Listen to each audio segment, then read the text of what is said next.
Welcome to the She Built This podcast. In this 6-part mini-series, entitled Wellness is Not the Goal, I will explore the 3 main issues I see time and again with women as they look to make changes to their health and well-being in midlife. The confusion around what to action, the misunderstanding about their body, and the constant juggling of nutrition advice. But also the bigger picture of what this actually is looking to achieve. Is wellness it? Are we just supposed to be well? Or is readiness the real goal? Ready for action, for life, for adventure?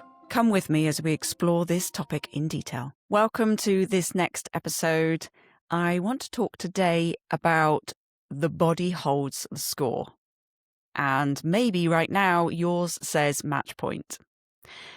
Because oftentimes we are not motivated to look at our wellness until something goes wrong or until we start to see the cracks starting to show. Which brings me fundamentally back to my original point of this whole thing is that, are we really striving for wellness? Is that it? Or should we be striving for something much bigger?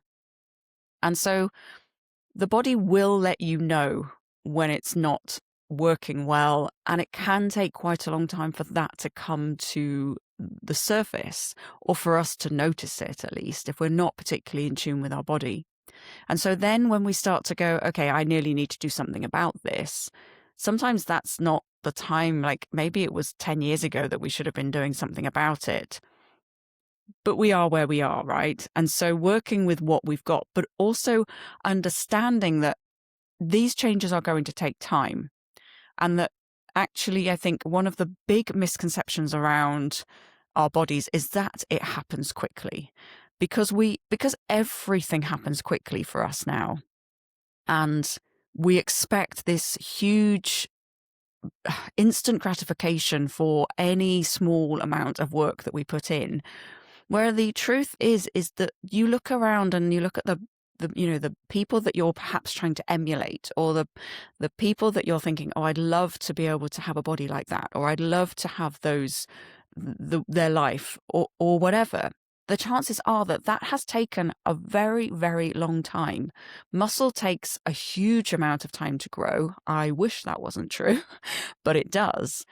And it takes a long time for then things to not be quite right. So trying to adjust that is going to take a little bit of time. And I think there's a massive confusion around, okay, I've put these measures in place and there isn't any visible signs that this is working. Well, you have to do them anyway. You have to do the things regardless of that instant gratification or not. So when you keep showing up, and that takes us back to the previous episode of this like identity piece around embodiment and acting like the person that does it. So that when you start to understand that the body could possibly not everything won't happen super, super quickly, then we can understand that, okay, we're in it for the long run, but it doesn't matter because it's who I am. One of the things that particularly stands out, I think, when people are confused about how the body works is metabolism. And one of the major things that contributes to so much of what we struggle with these days is metabolic health. And I'm sure it's not the first time you've heard that. But understanding that, again, what we're looking for, the body gives us this clue, because metabolic health really circles around the flexibility of your metabolism to be able to switch to the environment that it's in. So it's the ability for it to be slow or fast, depending on what is required at the time, to be flexible, to be adaptable.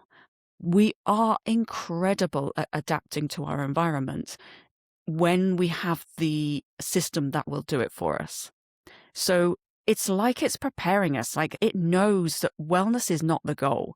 Readiness is the goal of being in a position that you can respond to your environment without too much problem. And in Sampira, we really break this down on every single level. So Sampira actually stands for strength, alignment, momentum, power, intention, ritual, and alchemy.